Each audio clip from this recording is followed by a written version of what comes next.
네, 안녕하세요. 반갑습니다. 여러분들하고 지금 세포호흡 과정 진도를 나가고 있고요. 지금 세포호흡 과정의 두 번째 시간이고 다음 시간에 세 번째 학습지까지 펼쳐지게 될 겁니다. 이렇게 잘게 쪼갠 이유는 선생님 지난 시간에도 설명했다시피 이 단원의 기출 문제들의 볼륨이 많은 편이고 그리고 이 내용을 좀 영역별로 나누다 보니까 이렇게 좀 학습지가 많아진 점은 여러분들께서 이해를 해주시고요. 그리고 한 가지 더 공지사항을 전달하자면 지난번 학습지에서 오타가 좀 발견이 됐어요. 그래서 그 부분은 선생님이 정정된 파일로 다시 여러분들에게 배포를 하도록 하겠습니다. 개인적으로 그런 걸 용납할 수가 없기 때문에 왜 강의 녹화하면서도 찾지 못했는가 하는 좀 생각이 좀 듭니다. 자, 이제 오늘 학습지 내용으로 바로 들어가 봅시다. 자, 지금 세포 과정에서 두 번째 단계를 하고 있고요. 피루부산의 산화와 TCA 회로를 오늘 다루게 될 겁니다. 시험 문제에도 자주 출제가 되고요. 뒤에 오늘 네 문제 수록이 되어 있는데 좀 쪼개기 애매한 문제들은 뒤에 산화적 인산화를 배우고 나서 묶어서 TCA 회로 부분까지 있는 문제들을 따로 풀 거라서 오늘은 순전히 TCA 회로 내용 가지고 풀 수 있는 문제로만 좀 구성을 했습니다. 자, 빈칸 채워봅시다. 1번 해당 과정으로 생성된 피루부산이 자, 산소가 있을 때냐 없을 때냐를 물어보는 빈칸이거든요. 자, 여기에서 산소가 있다 없다에 따라서 오늘 배우는 피루부산의 산화 과정 또는 이후에 배우는 발효 과정으로 나눠지게 될 겁니다. 그래서 여기에서는 산소가 있을 때 미토콘드리아 막을 통과해서 미토콘드리아 기질로 들어가는 과정을 지금 얘기를 하고요. 밑에 내용을 그림을 보면서 한번 정리할게요. 자, 그래서 1번부터 봅시다. 피루부산 이동. 자, 피루부산은 일단 해당 과정이 세포질에서 일어났죠. 그래서 세포질에서 이동을 합니다. 어디로 이동하냐면 미토콘드리아의 기질로 이동을 하게 되죠. 그래서 지금 우리가 배우는 피루부산의 산화는 미토콘드리아 기질에서 일어나는 작용입니다. 두 번째, 효소 복합체의 작용으로서 이산화탄소가 방출이 되고요. 지금 여기 보면 C3이라고 되어 있는 거는 탄소 3개라는 거거든요. 여기에서 탄소 하나가 이산화탄소로 떨어져 나왔죠. 자, 그럼 탄소가 몇 개 남죠? 2개가 남아 있습니다. 자, 그리고 수소 같은 경우에는 수소를 잃고 조효소 A와 결합한다라고 되어 있는데 수소 같은 경우에 여기 보면은 NADA에서 수소를 잃게 되는 거죠. 그리고 조효소 A하고 결합해서 여기 보면 조효소 A. 그러면 이렇게 해서 만들어진 것을 우리는 아세틸 코A라고 얘기를 해줍니다. 그래서 이 단어 정도는 여러분들이 암기를 해주셔야 되고요. 자, 방출된 전자 수소이온은 아까 얘기했다시피 이 NAD 플러스에 전달돼서 NADH가 생성된다는 거는 여기 수소를 잃고에서 요약이 됐던 내용인데 선생님 하나 추가를 해놓은 겁니다. 자, 그러면 이 과정의 의의는 뭐냐면요. 이 과정은 왜 필요하느냐? 자, 피루부산이 TCA 회로로 들어가기 위한 준비 단계예요. 그래서 해당 과정과 TCA 회로를 연결해주는 중간 브릿지 단계라고 생각을 하면 될 것 같습니다. 자, 그렇다면 이 반응의 의의를 적어놨는 거 보니까 중요한 건 해당 과정과 TCA 회로예요. 그래서 오늘 배운 핵심 뭐다? TCA 회로일 것이다. 네, 밑으로 한번 내려가 봅시다. 자, 먼저 첫 번째는 사실 교과서의 내용상으로는 이렇게 타이틀 달 정도는 아니긴 해요. 그냥 1940년 영국의 크랩스가 밝혔다. 그래서 TCA 회로의 별칭 중에 하나가 크랩스 회로라는 것도 있고요. 그리고 아세틸 코에가 옥살아세틸산과 결합해서 시트르산이 되는 반응부터 시작이기 때문에 이걸 시트르산 회로라고도 불러줍니다. 그래서 뒤에 있는 내용들은 여러분들이 굳이 몰라도 되지만 참고하라고 선생님 해놓은 거니까 너무 이걸 외우겠다 이렇게는 안 해도 됩니다. 자, TC 회로에 작용하는 효소를 크게 우리 두 가지로 볼 수가 있거든요. 크게 두 가지입니다. 자, 먼저 이산화탄소를 분리를 하는 애가 있어요. 그러면 탄소가 빠져나가는 거죠. 그래서 여기에 탈탄소 효소가 작용을 하고요. 미토콘드리아 밖으로 방출을 해버립니다. 그리고 수소를 분리하는 거니까 탈수소 효소겠죠. 자, 분리된 수소는 NAD 플러스와 FAD로 전달이 됩니다. 그렇게 되면 이 수소를 받아서 NADH와 FADH2로 만들어지겠죠. 자, 이제 TC 회로하고 중요한 건 에너지의 관계인데 자, 여기 선생님 표로 정리를 해놨어요. 표로 정리한 이유는 요즘 추세가 이 표로서 여러분들에게 분자수를 물어보거나 아니면 분자수를 줘놓고 물질을 물어보는 경우들이 많아요. 그래서 이 내용을 한번 정리하고 넘어갑시다. 자, 먼저 피루부산의 산화 과정, 오늘 배운 첫 번째였죠. 거기에서는 이산화탄소가 어떻게 됐어요? 한 문제가 떨어져 나왔죠. 한 문제가 떨어져 나왔고요. 이때 ATP는 나오지 않습니다. 그래서 ATP는 나오지 않고요. 그리고 수소 이온이 빠져나왔죠. 그래서 NADH 한 문자. 근데 여기서 FADH2는 나오지 않았습니다.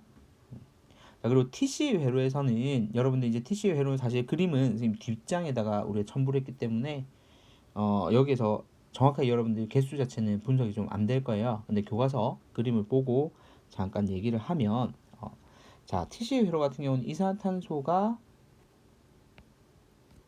두 개가 발생을 합니다. 그리고 이 과정에서 ATP 하나가 생성이 되고요.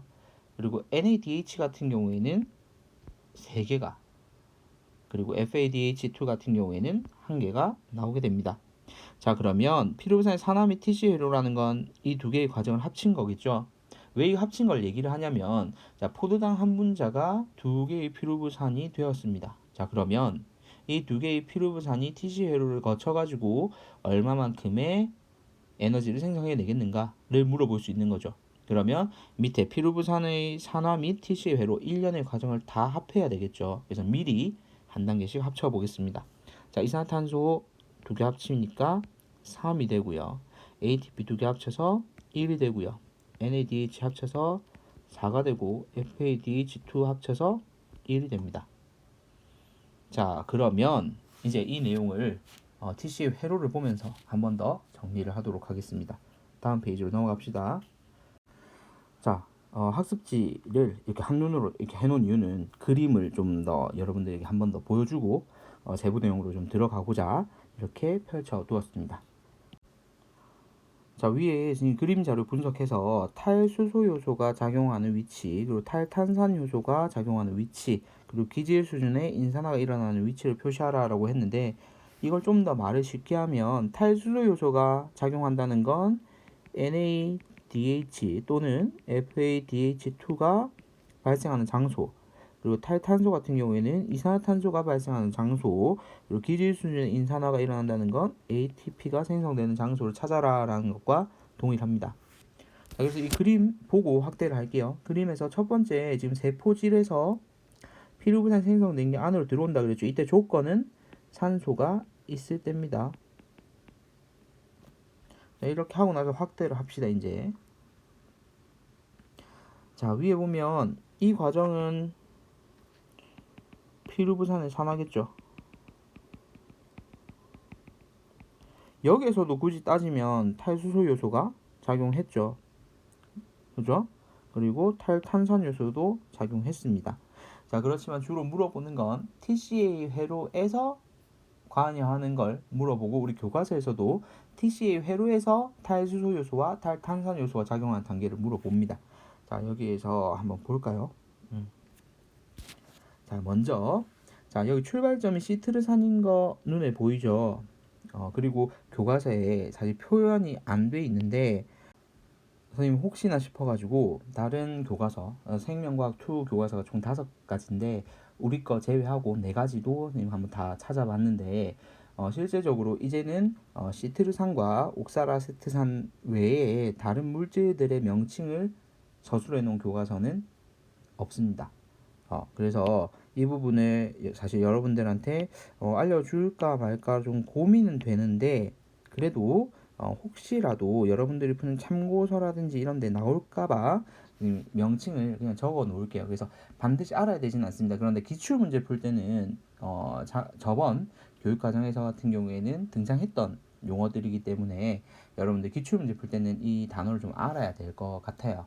그래서 명칭부터 일단 적을게요. 여기는 그냥 뭐 간단하게 탄소 5개 뭐 이런 식으로 표현해 놓고 그냥 5탄소 화합물이라고 교과서에는 표현을 해놨어요. 근데 명칭을 그냥 잠깐 언급을 합시다.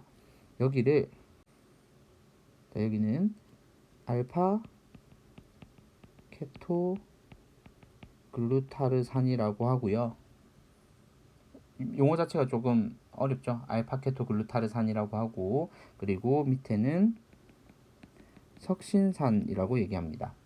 옛날엔 사실 숙신산이라고도 불렀는데 지금은 이제 발음법상 석신산으로 불러주고요. 여기는 푸마르산입니다. 그리고 마지막 말산이고요. 이 말산이 옥사아세트산이 된 다음에 우리가 아까 배웠던 아세틸코에이와 결합해서 시트르산이 생성됩니다. 자, 그래서 이 용어들은 참고용으로 알아놓고요. 만약에 올해부터는 시험 문제 출제할 때는 아마 이 부분은 그냥 오탄소 화합물 뭐 이런 식으로 아마 설명을 할 것 같아요. 왜냐면 교과서 5종에도 다 이 부분을 수록해 놓지 않았고 교육과정상에서도 이 용어들을 생략을 했거든요. 그래서 여러분들은 기출문제 풀기용으로 그냥 참고하시라는 거고요. 이제 선생님이 학습지에서 원하던 답을 한번 찾아볼게요. 자, 먼저 탈수소 요소부터 한번 찾아볼까요? 탈수소 요소가 작용한 위치. 자, 탈수소 요소는 선생님 파란색으로 표현을 할게요. 그냥 여러분들 표시하기 쉬우라고. 자, 여기 보면 NADH 보이죠? 자, 그럼 여기 탈수소 요소가 작용했다는 거 확인할 수 있고요. 자, 그리고 여기에도 보면은 NADH가 있죠? 자, 그럼 여기도 탈수소 요소가 작용했다는 걸 알 수 있습니다. 자, 그리고 여기에도 FADH2 있죠? 그럼 여기에도 탈수소 요소가 작용했네요. 자, 그리고 여기에도 NADH가 있으니까 탈수소 요소가 작용했네요. 자, 지금 네 군데 찾을 수 있겠죠? 그리고 탈탄산 요소를 한번 찾아볼게요. 탈탄산 요소 같은 경우에는 초록색으로 할까요? 이산화탄소가 발생한 곳을 한번 찾아봅시다. 여기 보면은 이산화탄소가 있네요. 그럼 여기가 탈탄산 요소가 작용을 했고요. 여기도 보이네요. 이산화탄소. 그러면 여기도 탈탄산 요소가 작용했겠죠. 자, 그리고 더 이상 눈에 보이는 곳이 없죠. 그러면 탈탄산 요소는 여기 두 군데에서 작용했다는 거 알 수 있을 겁니다. 자, 그리고 기질 수준의 인산화가 일어난 곳을 찾아봅시다. 기질 수준의 인산화는 지금 노란색으로 표현을 할게요. 자, ATP가 나온 곳을 찾으면 돼요. 그럼 여기 있죠. 여기에서 기질 수준의 인산화가 일어났음을 알 수가 있습니다. 자, 그러면 각각 위치 여러분들 확인할 수 있겠죠. 그래서 이 내용을 가지고 여러분들 문제까지도 적용을 시킬 수가 있어야 합니다. 그래서 뒤에 있는 문제를 우리가 네 문제를 풀어보면서 한번 정리를 해보도록 할게요. 그래서 지금 빈칸 영상 끝나고 나서 이어서 문제풀이 영상 참고해서 여러분들 내용 정리 끝까지 잘 해주시기를 바랍니다. 일단 빈칸 채우는 학습지 풀이 영상은 여기까지입니다. 자, 이상입니다. 일단 두 개만 녹화하고 그냥 나중에 하면 안 돼? 확 싫잖아. 이제 문제 풀어야 되잖아 나.